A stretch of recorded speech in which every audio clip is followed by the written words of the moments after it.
So I want to hear about the liver flush, and I want to hear tell me what you've seen online about it. Yeah. So the liver flush, there's a book called The Magic Liver and Gallbladder Flush, I think by Andreas Moritz.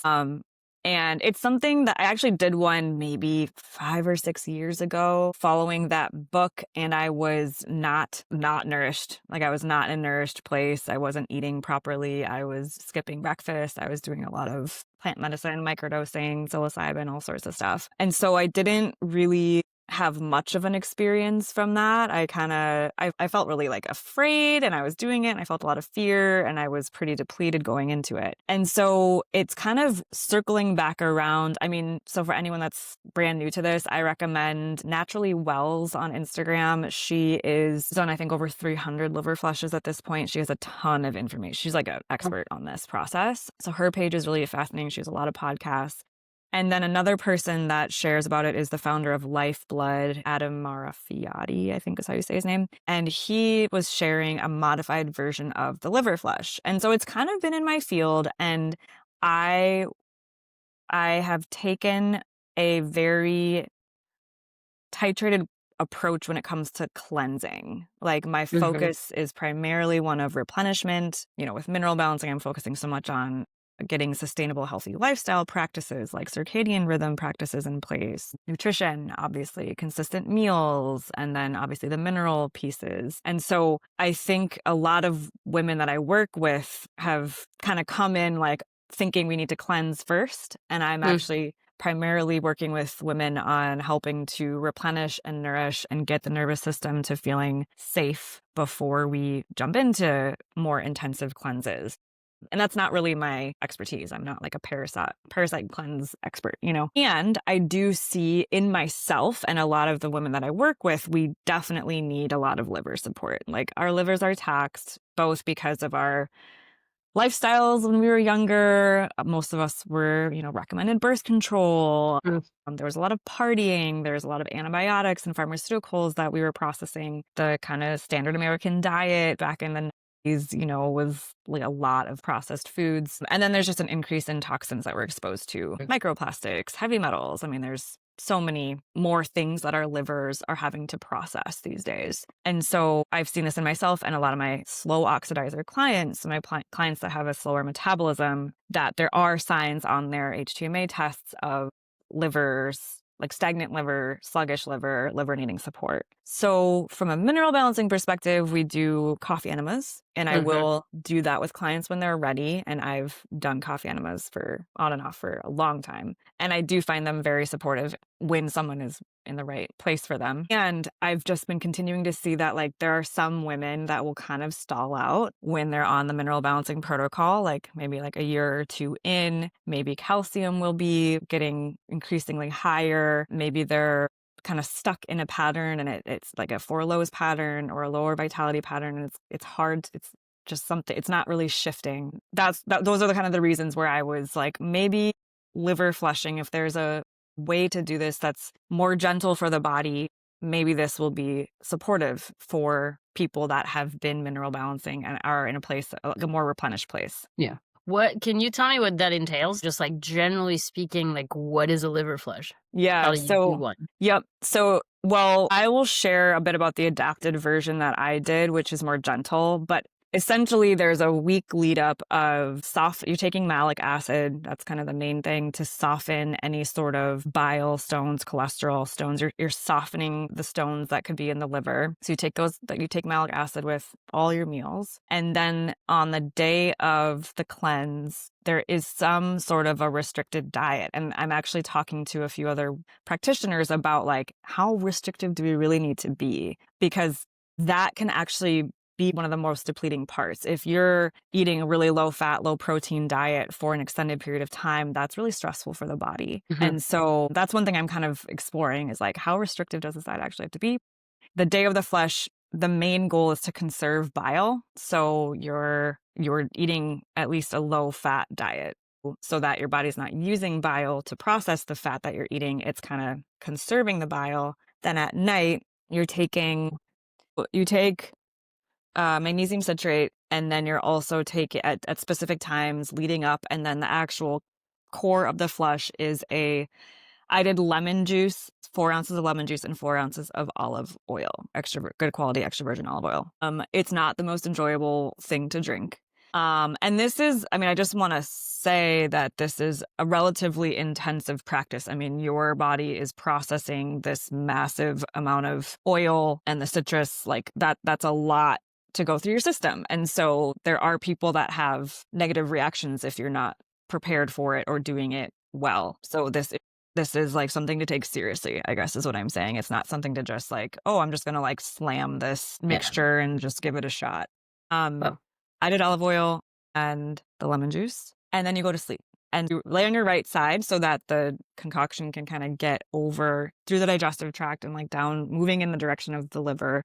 hmm And then you go to sleep. And you can, after, 30 minutes, 60 minutes, you don't have to lay on your right side for the whole time. You can roll over. But by the time you wake up, the idea is that this concoction has been processed through the liver. This whole thing is designed to open up the bile ducts so that there's a large amount of bile moving through. mm And you can remove old bile, old cholesterol, stool. Like a lot of us just have like compacted old stool in mm our colons and in our digestive systems. We like toxins that are kind of just stuck in the liver. Like it's kind of just this like that's why it's called a flush. It's the intention is to kind of flush out the whole tract.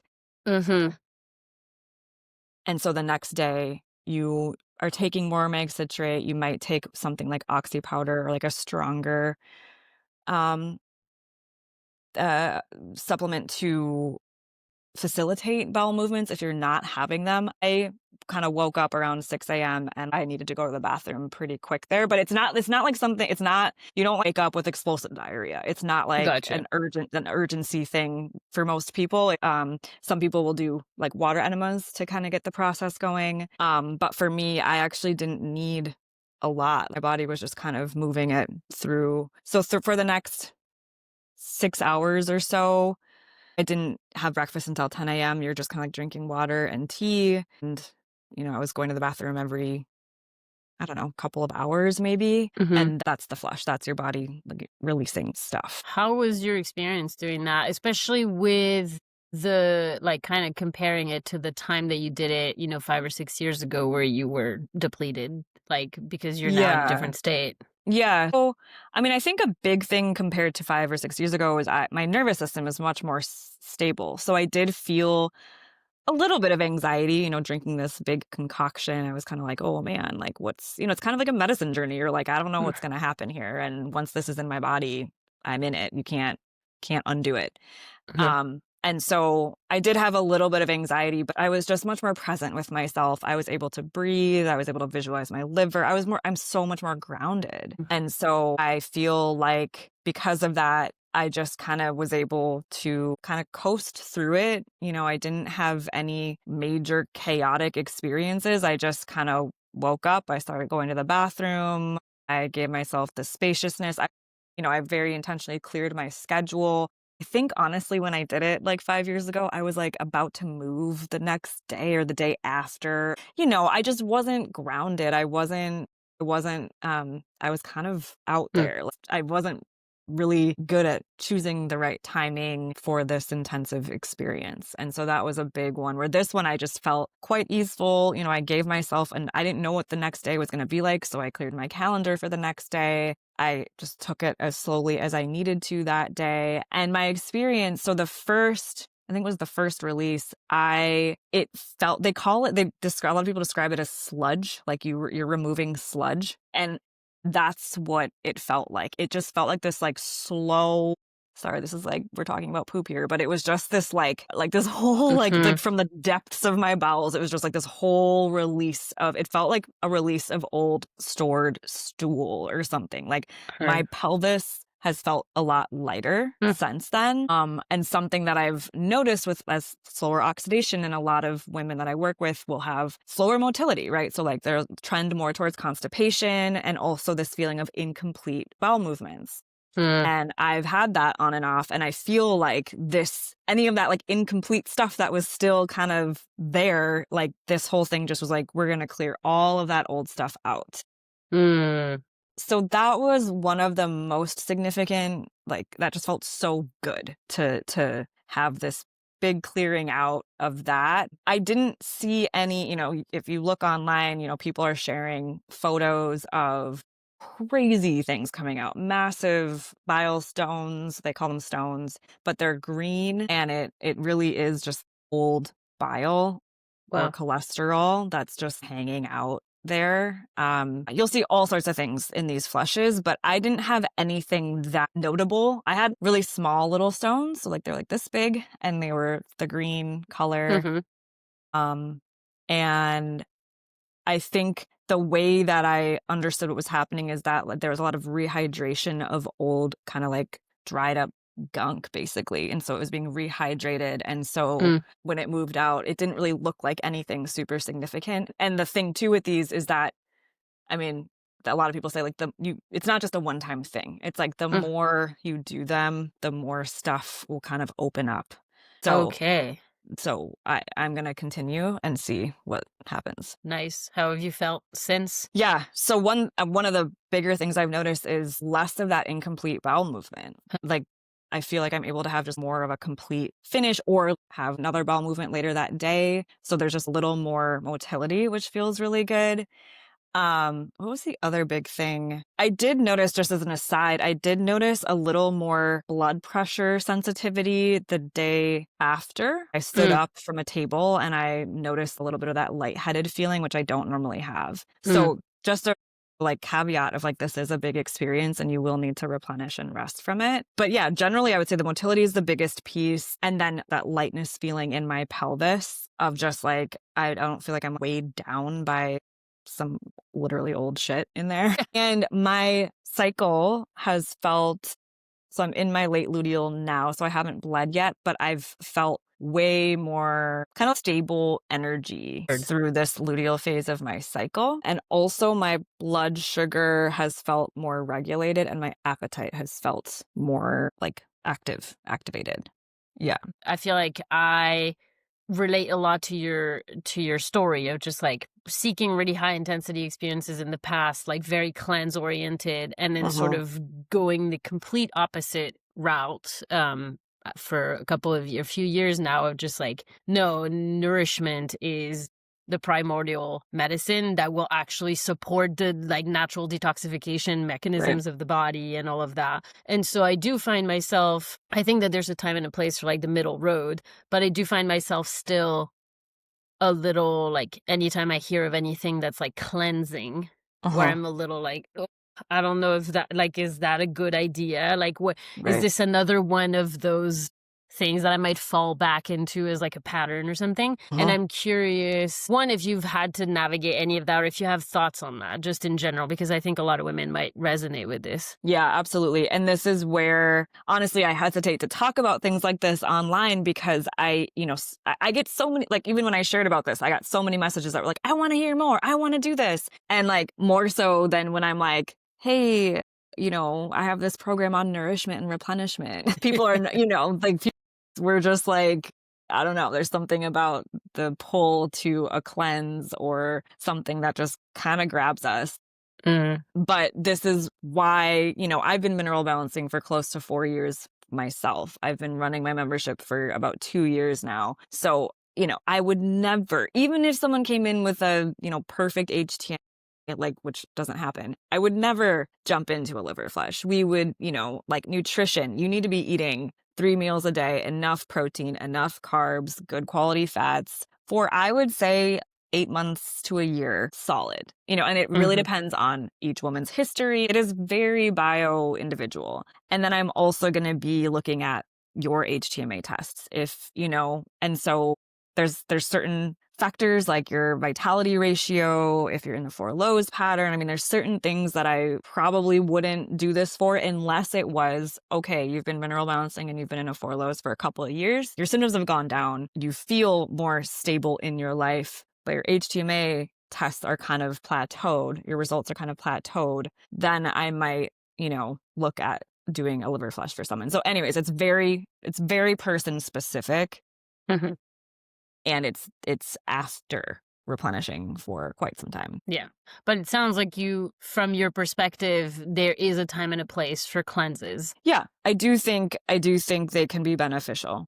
I mean, I think if even going back, like we talk a lot about ancestral nourishment, right? There's also ancestral practices all around the world of different variations of cleanses. And so I think we've just gotten a little imbalanced in our approach in kind of modern society, but I do think there's a time and place for cleansing. What do you see online? Like, particularly, like, for instance, you share your experience and everybody's like, I want to hear more. But when you share a post about eating enough protein in the morning, not as sexy, not as appealing. Like, it doesn't seem to trigger the same like thing in our consciousness or in our minds. And I guess I'm just what's your take on that, on this like cleanse obsession and the Yeah. seeking these kind of high intensity experiences and like drop it, like doing a liver flush the day before you move, like like that, what, I don't know, I know you have a lot of thoughts about that and I'm curious to hear. Yeah, there's a lot I could say about that. I mean, one thing is like, I think women are intuitively connected to their bodies. So maybe if they're resonating with that,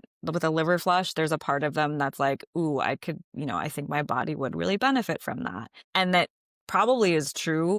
And it might benefit from that in a year and a half once you are more replenished than where you are now, depending on, where you're at. So I do think there's intuition. I do think more and more, just because of the toxin loads that we're processing, the levels of stress that we have in this world, like I do think sometimes cleanses and stronger practices can be really beneficial. I also think that even if we don't think we're so kind of trained for the quick fix. And so I think that's where cleanses become really sexy, because it feels like this definable, contained, okay, I'm going to do this one thing. It's a week of eating differently. And then I take these couple things and then I have this intense experience, but then I'm like, good. That's the mentality. There's like, even, I mean, this is a whole tangent, but the whole like GLP-1, the injectable peptides, it's like, that is a quick fix. That is a quick fix. Like, but people are jumping on it as like, oh, this is like peptides are natural and blah, blah, blah. And it's like, we just are really, we want that quick fix. And so it's easier. It seems a lot easier to do this temporary thing one time than it's not as easy for me it's not as easy to say like, okay, I'm going to eat breakfast, lunch, and dinner for the next 3 months. Like really good meals, right? Like that does not give you the same dopamine hit in the brain. And so I think women too, especially, I mean, so many of us, we're role modeled running on stress hormones, hyper independence, pushing ourselves beyond our body's capacity. Like our culture is not one of encouraging rest, give yourself a break if you're overwhelmed. Most of us like have been pushing for a long time and we're used to that. And so that intensity, that catharsis, that's actually familiar. That feels comfortable. Like there's a part of us that's like, oh yeah, I know that place. I've been operating in that place for a long time. What's not comfortable is stability and consistency and containment and patience, and I mean, on and on and on. And so it does require a level of rooting down and, committing to slowing down and taking the time that's actually required for your body to heal in a sustainable way. Well, that was a mic drop. Yeah.